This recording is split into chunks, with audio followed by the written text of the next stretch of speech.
Gameranx presents the 10 best new iOS and Android games of July 2015. We got paid games, we got free games, we just got a lot of mobile games, so let's get started with number 10. Operation Dracula is a ridiculous game and reminds me of those old late 80s, 90s Konami shooters, kinda like Contra, but this one has more resemblance to a bullet hell style game. It's got an arcadey style and it's a scrolling shooter with bullet hell influences. And if you can't tell, with all the bullets and stuff flying around, this game is really difficult. That being said, the most fun part and the appeal of this game is playing more and more and getting better. Operation Dracula is a very cool, over-the-top, and ridiculous experience, with great visuals and an awesome kick-ass soundtrack that you can listen to anytime you want. At number 9, we have Lines the Game. Lines the Game is a game where you kick back and enjoy on your iPad on the couch or something. It doesn't really require too much thought or brain power, but it's just fun and it's a little bit of a puzzle. It's hard to explain what Line the Game actually is, but you kind of guide around paint as they fill in certain lines, and you have to redirect them and make sure the various colored dots cover the spots in the pictures that they're supposed to. Yes, it's kind of like coloring, and it's really relaxing and cool. It's pretty easy, but it's got that relaxing vibe similar to Zenbound, so if you're a fan of Zenbound or Zenbound 2, Lines the Game is probably worth checking out. At number 8, we have Adventures of Pip. Adventures of Pip got a big release on Steam, Wii U, Mac, and on mobile. Adventures of Pip is yet another pixel-based 32-bit side-scrolling action-adventure game, but thankfully its underdog charm and gameplay mechanics really set it apart. Pip has 3 different forms and he can evolve and devolve to get across his fairly lengthy campaign. It's definitely worth checking out, but thankfully Adventures of Pip stands apart.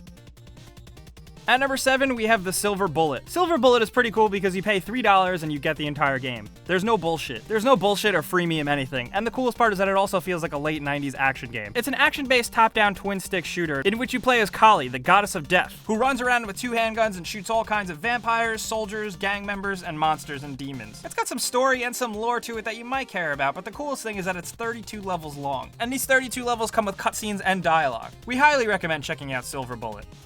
At number 6, speaking of cool games with a late 90s influence, we have Impulse GP. Impulse GP is a racer heavily influenced by Wipeout. There aren't very many Wipeout-like games on iOS and Android, but thankfully this is one of them. And you can choose different control styles, but the default is with tilt controls. And thankfully it's one of the better controlling tilt games we've ever played. This game has great tracks, speed boosts, different bikes and upgrades, and it'll keep you busy for a long time with a classic feel, but still undeniably fresh and exciting gameplay. At number 5, we have Dragon Ball Z Dokkan Battle. Dragon Ball Z Dokkan Battle is sort of like a board game style color matching game that seems pretty boring on paper, but thanks to a Dragon Ball Z style, it makes it really fresh, fast-paced, and exciting. You fight Dragon Ball Z battles by matching colors and making certain moves with dice rolls. But the coolest part is that it's paired up with a bunch of Dragon Ball Z lore, production value, cutscenes, and everything from everybody's favorite series. The game has tons of nostalgia and fan-pleasing moments, and it's free, so for Dragon Ball Z fans, it's probably worth checking out.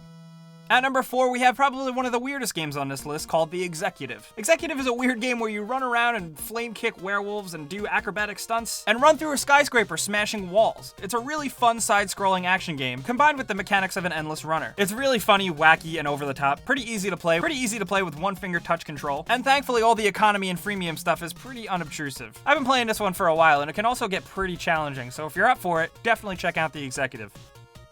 At number 3, we have Cloudpath from the developers Ketchup, who have made a ton of awesome mobile games. Cloudpath is pretty simple because you just have a character that you have to move from left to right with perfect timing as blocks fall out of the sky. You need to keep moving forward because the blocks fall quicker and quicker the further you go. The game doesn't hold your hand and you'll start off getting your ass kicked as you figure it out. But thankfully that challenge is really addictive and you'll find yourself playing this free game a lot. It's got cool, friendly cube-based graphics, and like I said, it's really addictive and perfect for pick up and play.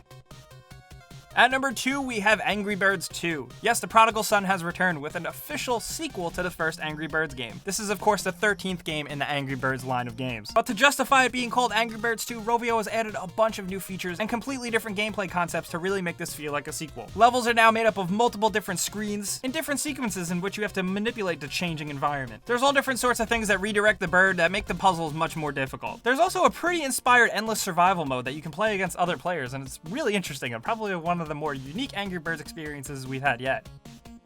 And at number 1, we have Five Nights at Freddy's 4. Yeah, everybody has a different opinion about these series, but there's no denying that this is one of the biggest mobile releases this month. Five Nights at Freddy's 4 is definitely a game that you're going to want to play with headphones because this one apparently uses sound to its advantage more than any other game in the series yet. And maybe you'll have a chance at getting spooked a little bit. Or maybe you don't find these games scary at all. I don't know. The best part is that Five Nights at Freddy's 4 is available for $3 compared to $8 on Steam. So if you're on a budget, the mobile version of Five Nights at Freddy's 4 is probably the cheapest way to experience it. We've also got a few other games to mention edition that couldn't make our list, such as Pac-Man Championship Edition DX, Prune, the ridiculous Tofu Fury, Forsaken World Mobile, the very awesome and highly recommended Don't Starve Pocket Edition, and Champion of the Gods.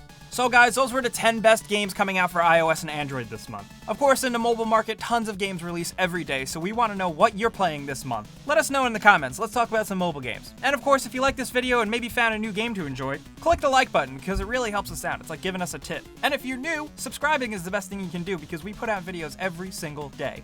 Thanks for watching, and we'll see you guys next time.